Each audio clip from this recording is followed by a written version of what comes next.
नमस्कार, आप सभी लोगों का अल्फागढ़ यूट्यूब चैनल में एक बार फिर से स्वागत है। देखो, जो आज का हमारा टॉपिक है वो है रूप परिवर्तन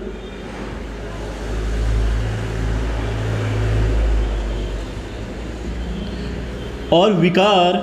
रूप परिवर्तन और विकार के आधार पर शब्दों के भेद।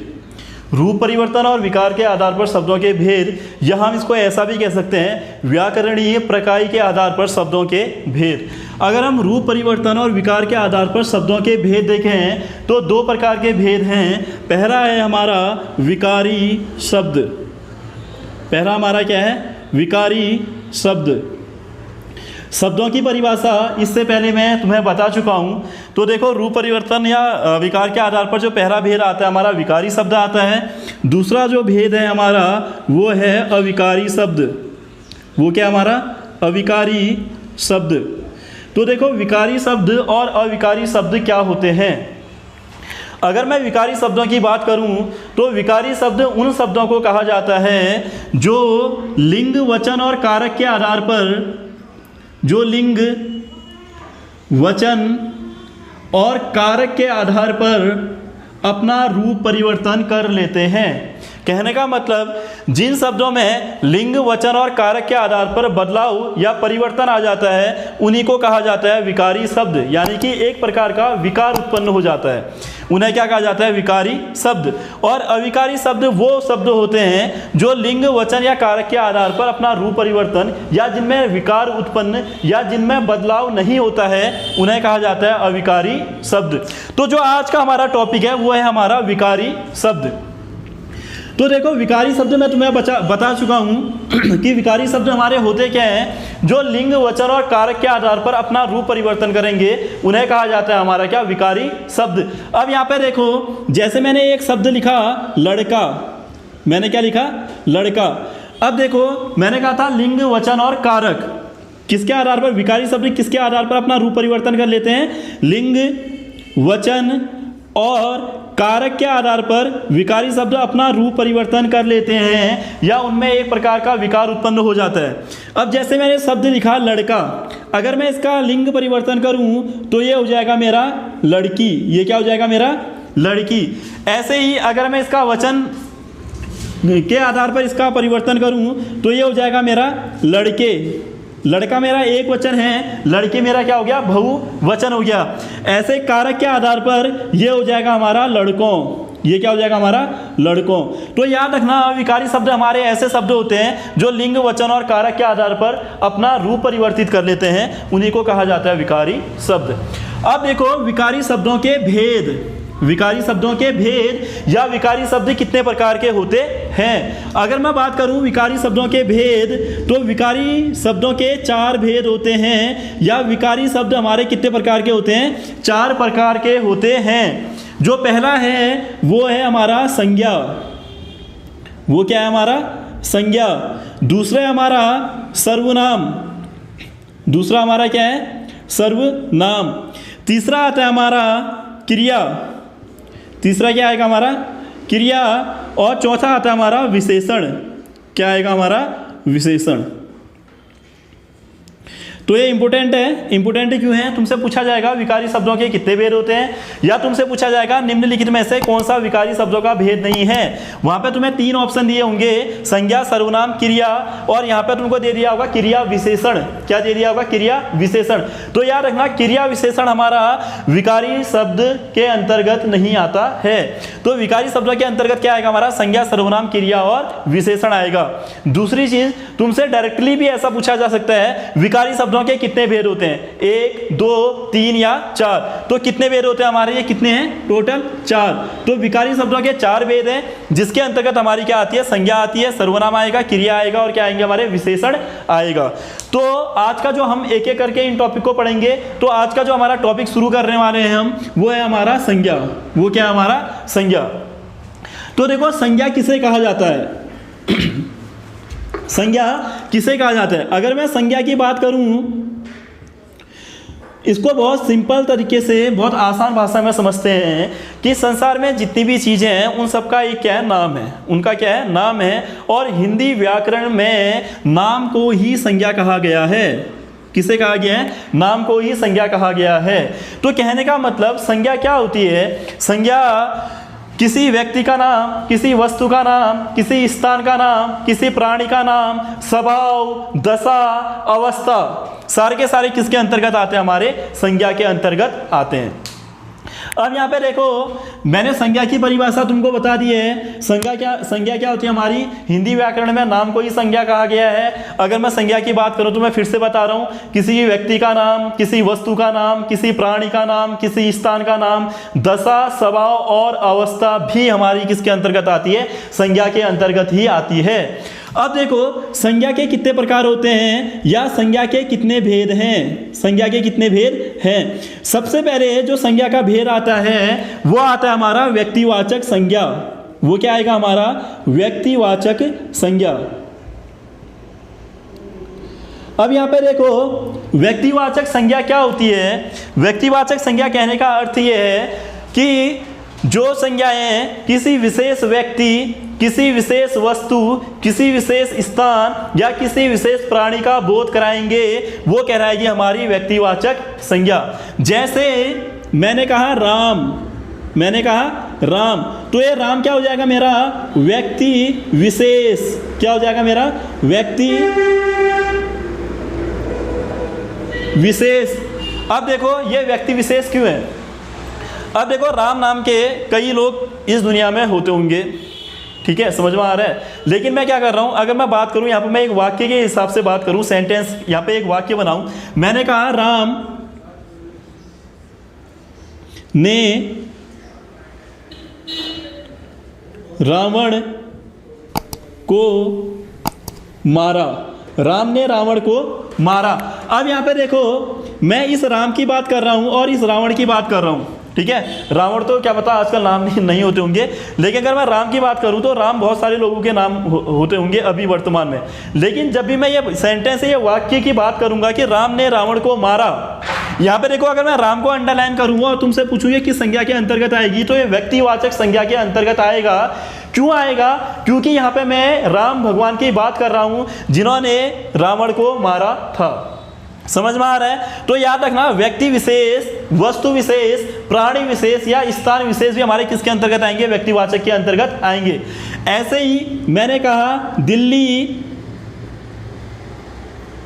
देश की राजधानी है। दिल्ली देश की राजधानी है। अब यहां पे देखो, मैं दिल्ली की बात कर रहा हूं, बहुत सारे स्थान हैं, समझ में आ रहा है? बहुत सारे स्थान हैं, लेकिन मैं एक विशेष स्थान की बात कर रहा हूं जो क्या हमारा दिल्ली है। यानी कि विशेष स्थान भी किसके अंतर्गत आएगा? हमारा व्यक्तिवाचक संज्ञा के अंतर्गत आएगा। ऐसे ही मैंने कहा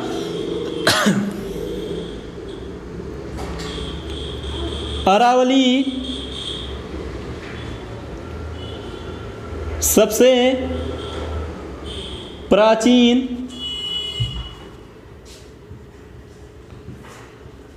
पहाड़ियां हैं, ठीक है। अरावली सबसे प्राचीन पहाड़ियां हैं। अब यहां पे देखो, संसार में बहुत सारी पहाड़ियां हैं, मैं एक विशेष पहाड़ी की बात कर रहा हूं जिसका नाम क्या है? हमारा अरावली। जिसका नाम क्या है? अरावली। तो याद रखना, व्यक्तिवाचक संज्ञा अगर जिसे ऐसे भी समझ में नहीं आ रहा है, वो इसको ऐसे समझो, किसी भी व्यक्ति का, किसी भी स्थान का, किसी भी वस्तु का जो नाम होता है वही हमारी क्या होती है? व्यक्तिवाचक संज्ञा होती है। इतना क्लियर हो गया? तो व्यक्तिवाचक संज्ञा हमारी क्या है? व्यक्तिवाचक संज्ञा कहने का अर्थ ये है, विशेष व्यक्ति, विशेष स्थान या विशेष प्राणी या विशेष वस्तु की जब भी हम बात करेंगे तो वो किसके अंतर्गत आएगा? हमारा व्यक्तिवाचक संज्ञा के अंतर्गत आएगा। इसका जो दूसरा भेद है वो है हमारा जातिवाचक संज्ञा। वो क्या हमारा? जातिवाचक संज्ञा। अब देखो, जातिवाचक संज्ञा क्या होती है? ऐसे शब्द जो किसी विशेष व्यक्ति, किसी विशेष स्थान या किसी विशेष वस्तु या प्राणी का बोध न करा करके उस जैसी संपूर्ण जाति का बोध कराएगी। मैं फिर से बता रहा हूं, व्यक्तिवाचक और जातिवाचक संज्ञा में क्या अंतर है। व्यक्तिवाचक संज्ञा और जातिवाचक संज्ञा में यह अंतर है कि जातिवाचक संज्ञा में किसी विशेष व्यक्ति, किसी विशेष स्थान, किसी विशेष प्राणी का बोध न होकर के उस जैसी संपूर्ण जाति का क्या होता है, बोध होता है। तो उन्हीं शब्दों को क्या कहा जाता है, हमारा जातिवाचक संज्ञा कहा जाता है। उदाहरण के लिए जैसे मैंने कहा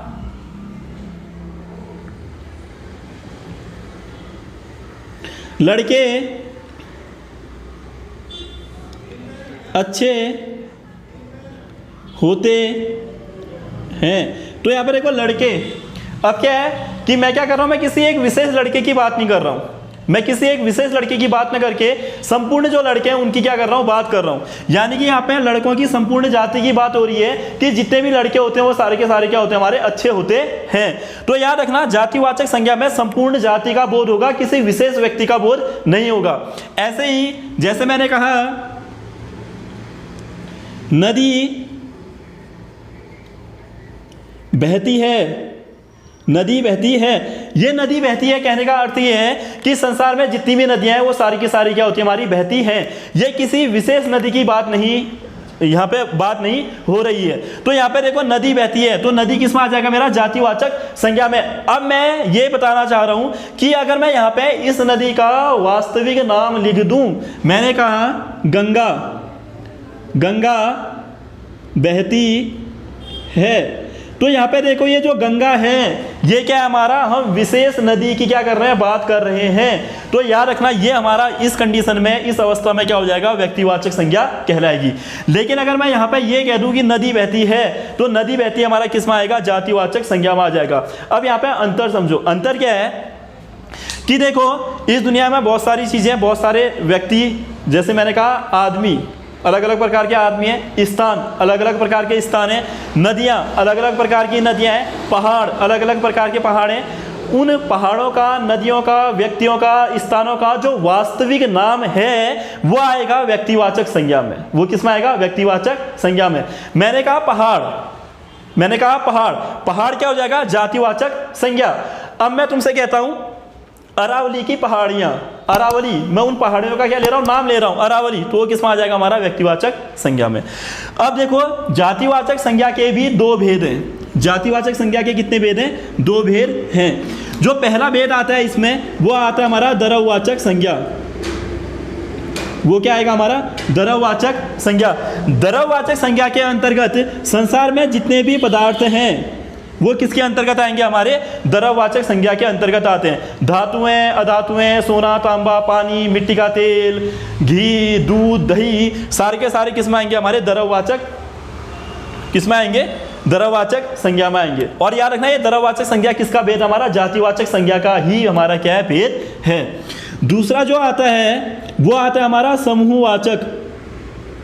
क्या आएगा हमारा, समूहवाचक। देखो समूहवाचक संज्ञा क्या होती है, जो किसी, जो व्यक्तियों के समूह की, प्राणियों के समूह की या स्थान के समूह की क्या कराए, हमारी का बोध कराता है, उन्हीं को क्या कहा जाता है, समूहवाचक संज्ञा कहा जाता है। जैसे मैंने कहा सेना, लेकिन याद रखना हर किसी समूह को भी हम जातिवाचक संज्ञा के अंतर्गत नहीं रख सकते हैं।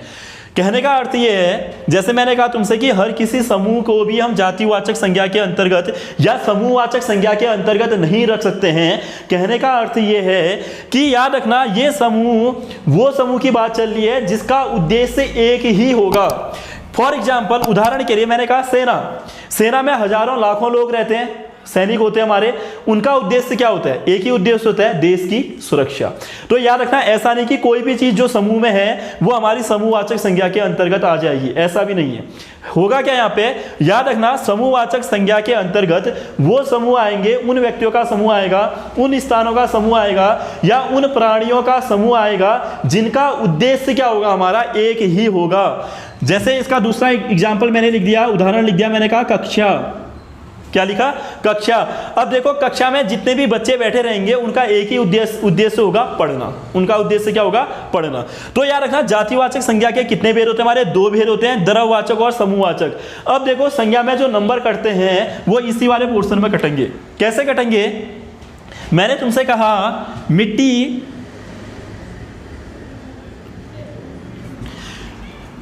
में कौन सी संज्ञा है। एक मैंने तुमसे प्रश्न पूछा कि मिट्टी में कौन सी संज्ञा है। अब वहां पे देखो जो ऑप्शन आया रहेगा, वो जो पहला ऑप्शन होगा वो होगा हमारा व्यक्तिवाचक,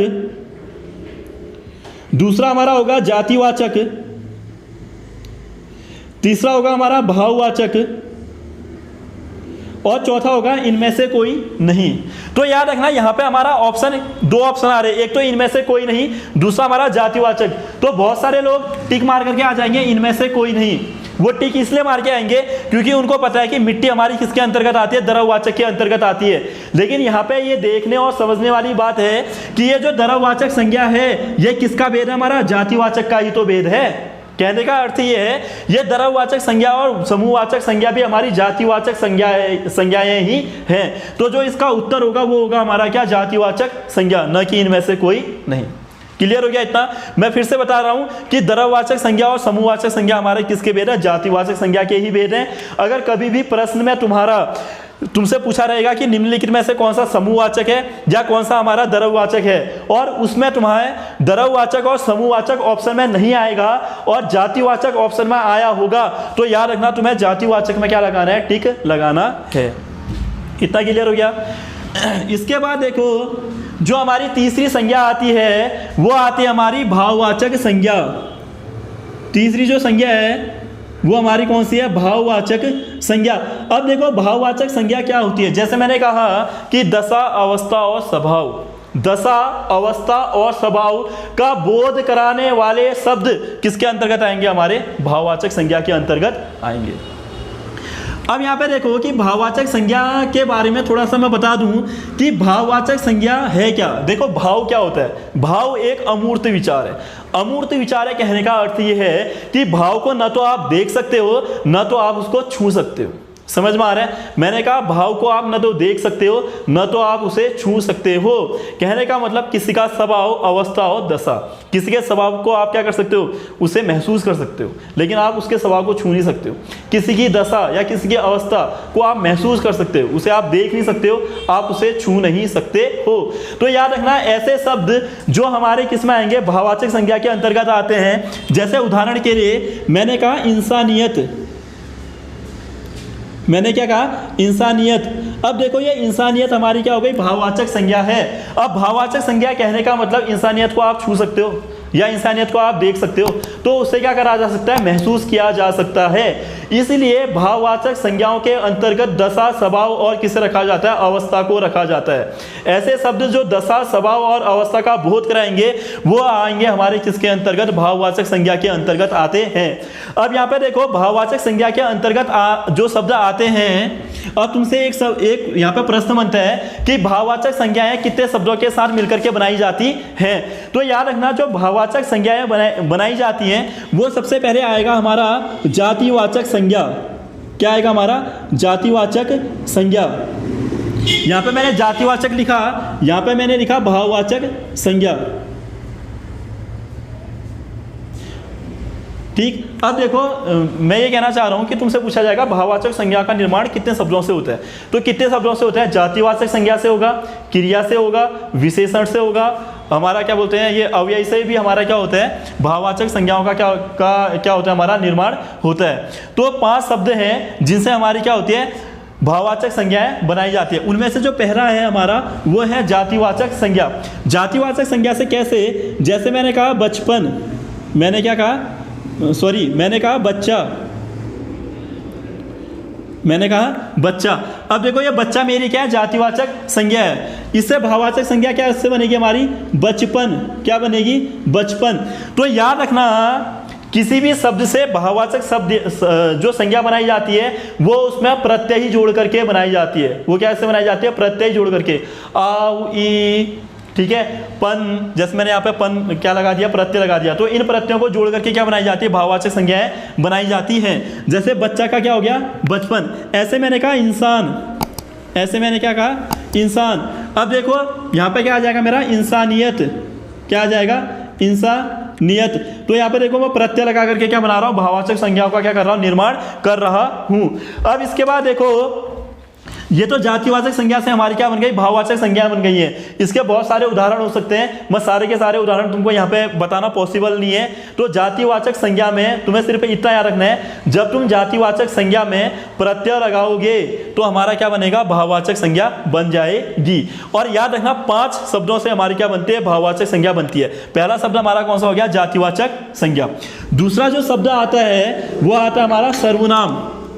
क्या आएगा हमारा, सर्वनाम। यानी कि सर्वनामों से भी हमारी क्या बनती है, भाववाचक संज्ञा बनती है। अब यहाँ पे देखो सर्वनाम को समझते हैं कि सर्वनाम होते क्या है। देखो सर्वनाम ऐसे शब्द होते हैं जो संज्ञा के स्थान पर लिखे जाते हैं या जो संज्ञा का क्या ले लेते हैं, स्थान ले लेते हैं, उन्हीं को कहा जाता है सर्वनाम। अब यहाँ पे देखो जैसे मैंने कहा आप, मैंने क्या कहा आप, आपका क्या हो जाएगा मेरा अपनापन, आपका क्या हो जाएगा मेरा अपनापन। फिर से क्या करना है, मैं फिर से बता रहा हूं, किसी भी शब्द में प्रत्यय लगा करके, ये जो 5 शब्द मैं तुम्हें बता रहा हूं कौन कौन से शब्द हैं, जातिवाचक संज्ञा, सर्वनाम, क्रिया, विशेषण और अव्ययी। इन शब्दों में जब तुम प्रत्यय लगाओगे तो वह किस में बदल जाएगा, हमारा भाववाचक संज्ञा में बदल जाएगा। तो याद रखना, जैसे मैंने कहा सर्वनाम हमारा क्या हो गया आप, तो इसका में हमने क्या लगा दिया, इसमें प्रत्यय लगा दिया पन, तो ये क्या हो जाएगा हमारा अपनापन हो गया। ठीक है। ऐसे मैंने कहा निज, ऐसे मैंने क्या कहा निज, अगर इसमें ता प्रत्यय लगाऊं तो ये मेरा क्या हो जाएगा, निजता। ये क्या हो जाएगा मेरा निजता। तो याद रखना ता प्रत्यय लगाने के बाद मेरा ये जो सर्वनाम था किस में बदल गया, भाववाचक संज्ञा में बदल गया है। अब यहाँ पे मैं फिर से बता रहा हूं, भाववाचक संज्ञा को जिसको समझ में नहीं आया फिर से समझो। जैसे अपनापन है, अपनापन को आप महसूस तो नहीं कर सकते हो, समझ में आ रहा है, सॉरी अपनेपन को आप महसूस कर सकते हो, देख नहीं सकते हो या इसे छू नहीं सकते हो, समझ में आ रहा। तो भाववाचक संज्ञाएं ऐसे शब्द होंगे जिन्हें आप केवल महसूस कर सकते हैं, जिन्हें आप देख नहीं सकते हैं और छू नहीं सकते हैं। वो सारे के सारे शब्द किस में आएंगे, हमारे भाववाचक संज्ञा में आएंगे। अब देखो सर्वनाम से भी हमने क्या कर दिया, भाववाचक संज्ञा बना दी है। इसके बाद जो तीसरा शब्द आता है वो आता है हमारा विशेषण। वो क्या आएगा हमारा विशेषण। अब देखो विशेषण क्या होते हैं, संज्ञा और सर्वनाम की विशेषता बताने वाले शब्द हमारे क्या कहलाते हैं, विशेषण कहलाते हैं। मैं फिर से बता रहा हूं, संज्ञा और सर्वनाम की विशेषता बताने वाले शब्द हमारे क्या कहलाते हैं, विशेषण कहलाते हैं। अब जैसे मैंने कहा अच्छा, मैंने क्या कहा अच्छा। अब इसको ऐसे समझो, जैसे मैंने कहा राम लड़का है, राम क्या है, लड़का है। अभी मैं क्या बता रहा हूं कि राम क्या है, लड़का है। अब मैं तुमसे ये कह दूं कि राम अच्छा लड़का है, राम अच्छा लड़का है, कहने का अर्थ ये है, ये जो शब्द है अच्छा, ये क्या कर रहा है, राम की विशेषता बता रहा है, उसके गुणों को बता रहा है, उसी को कहा जाता है हमारा विशेषण। ठीक है, समझ में आ रहा है। तो विशेषण हमारे क्या होते हैं, जो संज्ञा या सर्वनाम की विशेषता बताएंगे उन्हें कहा जाता है क्या, हमारा विशेषण कहा जाता है। अब देखो इस अच्छा में जब मैं ई प्रत्यय लगाऊंगा तो ये मेरा क्या बन जाएगा, अच्छाई। ये क्या बन जाएगा, अच्छाई। तो ये जो अच्छाई शब्द है वो हमारा क्या हो जाएगा, भाववाचक संज्ञा हो जाएगा। ठीक है। ऐसे मैंने कहा ऊंचा, मैंने क्या कहा ऊंचा। अब देखो ऊंचा, मैंने कहा पहाड़ है, मैंने सिंपल एक सेंटेंस वाक्य बोला पहाड़ है। अब मैं कह रहा हूं पहाड़ ऊंचा है, यानी कि उस पहाड़ की विशेषता क्या है कि वो पहाड़ हमारा कैसा है, ऊंचा। अब मैं फिर से इसमें ई प्रत्यय लगा दूंगा तो ये मेरा क्या बन जाएगा, ऊंचाई।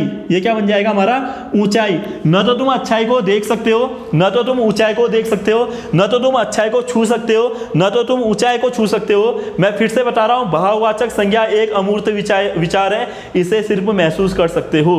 अच्छाई को भी महसूस किया जाता है और ऊंचाई को भी क्या करा जाता है, महसूस किया जाता है। तो विशेषण से भी हमारी क्या बनती है, भाववाचक संज्ञाएं बनती है। यानी कि टोटल हमारे अभी तक कितने शब्द हो गए हैं, 3 शब्द। अब बचे 2 शब्द, वो है हमारा जो चौथा आएगा जिससे हमारा भाववाचक संज्ञाओं का निर्माण होता है, वो है हमारा क्रिया। वो क्या हमारा क्रिया।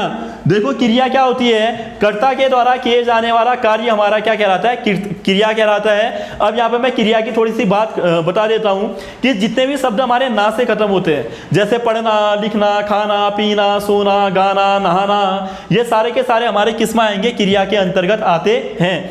अब जैसे फॉर एग्जाम्पल मैंने कहा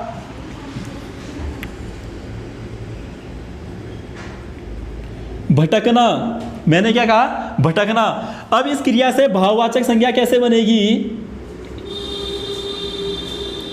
यहाँ पे आ जाएगा भटकाऊ, यहाँ पे क्या आ जाएगा भटकाऊ, यानी कि जब मैं इसमें आऊ प्रत्यय लगा रहा हूं तो मेरा क्या बन जाएगा भटकाऊ। तो इस भटकने से हमारा क्या बना भटकाऊ बना। जितने भी शब्द ना से खत्म होते हैं वो अधिकांश हमारे किस में आएंगे क्रिया में आएंगे, और इसमें मैंने आऊ प्रत्यय लगाया तो मेरा क्या बन गया भाववाचक संज्ञा बन गई। इसके बाद देखो मैंने कहा चढ़ना, मैंने कहा चढ़ना, अब मैं इसमें ई प्रत्यय लगाऊंगा तो ये मेरी क्या बन जाएगी चढ़ाई, ये क्या बन गया मेरा चढ़ाई। तो याद रखना क्रिया से भी हमारी क्या बनती है भाववाचक संज्ञाएं बनती हैं।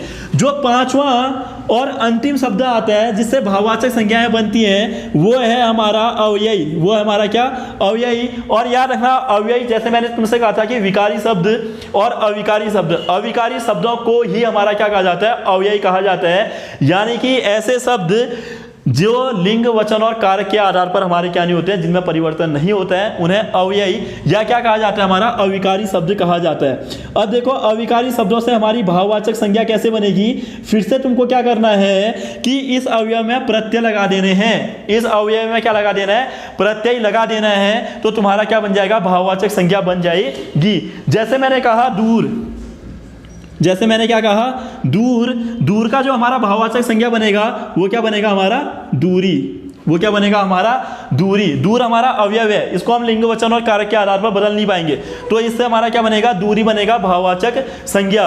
और इसका जो दूसरा उदाहरण है जैसे मैंने कहा नीचे, मैंने कहा नीचे, ठीक है, इसका हमारा क्या हो जाएगा नीचाई, इसका हमारा क्या हो जाएगा नीचाई। तो याद रखना ये जो भाववाचक संज्ञा है ये इंपॉर्टेंट है तो एग्जाम के टॉपिक के लिए, ठीक है। तुमसे सबसे पहले तो यही पूछ लिया जाएगा कि भाववाचक संज्ञाओं का निर्माण कितने शब्दों से होता है, तो कितने शब्दों से हो रहा है 5 प्रकार के शब्दों से हो रहा है। कौन कौन से हैं जातिवाचक संज्ञा है, ठीक है पहला, दूसरा हमारा क्या आएगा सर्वनाम आएगा, तीसरा हमारा किससे निर्माण होगा क्रिया से होगा, चौथा हमारा विशेषण से होता है और पांचवा किससे होता है अव्ययी से होता है। अब इन शब्दों से भाववाचक का निर्माण कैसे हो रहा है कि जब तुम इन शब्दों में क्या लगाओगे प्रत्यय लगाओगे तो हमारी वो कौन सी क्या बोलते हैं ये संज्ञा बन जाएगी भाववाचक संज्ञा बन जाएगी। भाववाचक संज्ञा जब एक वचन में जब बहुवचन में प्रयुक्त होती है तो वो भाववाचक संज्ञा न होकर के किस में बदल जाएगी हमारी जातिवाचक संज्ञा में बदल जाती है। मैं फिर से बता रहा हूँ भाववाचक संज्ञा का जब हम बहुवचन के रूप में प्रयोग करेंगे तो भाववाचक संज्ञा न रह करके किस में बदल जाएगी हमारी जातिवाचक संज्ञा में बदल जाएगी। जैसे मैंने कहा बुराई, जैसे मैंने कहा बुराई, ये जो बुराई है ये हमारी भाववाचक संज्ञा है, ये हमारी क्या है भाववाचक संज्ञा है, ठीक है। अब यहां पे देखो ये किससे बना हुआ है बुरा, ये किससे बना हुआ है बुरा। मैंने कहा रमेश बुरा लड़का है, बुरा यानी कि गंदा खराब, तो ये बुरा हमारा क्या विशेषण है। जब हमने इस विशेषण में ई प्रत्यय लगाया तो हमारी भाववाचक संज्ञा बन गई, ई प्रत्यय लगाने से क्या बनी हमारी भाववाचक संज्ञा बन गई। अब जब देखो मैं इस बुराई को बहुवचन में बदलूंगा, जब मैं इस बुराई को क्या कर रहा हूं बहुवचन में बदल रहा हूं, यहां पे मैं लिख रहा हूं बुराइयां, बुराइयां। अब देखो ये जो बुराइयां शब्द है ये तुम्हारा भाववाचक संज्ञा न होकर के क्या कहलाएगा हमारा जातिवाचक संज्ञा कहलाएगा। क्या कहलाएगा जातिवाचक संज्ञा। तो यहाँ पे ये मोस्ट इंपोर्टेंट ये याद रखने वाली चीज़ है कि याद रखना कि जब भी जो भाववाचक संज्ञा होती है वो सदैव हमारी किस में होती है एक वचन में, वो किस में होती है हमारी एक वचन में। जब हम इसको बहुवचन में बदल देंगे, जब हम इसको किस में बदलेंगे बहुवचन में बदलेंगे तो ये क्या हो जाएगा हमारा जातिवाचक संज्ञा कहलाएगी, न कि भाववाचक संज्ञा कहलाएगी। तो तुमको याद रखना है कि जो हमारी भाववाचक संज्ञाएं होती हैं वो सदैव हमारी किस होंगी एक वचन में होंगी। जैसे हम भाववाचक संज्ञा को बहुवचन में प्रयुक्त करते हैं तो वो किस में बदल जाएंगी हमारी जातिवाचक संज्ञा में बदल जाएंगी। तो आज के लिए इतना ही काफ़ी, मिलते हैं कल, धन्यवाद।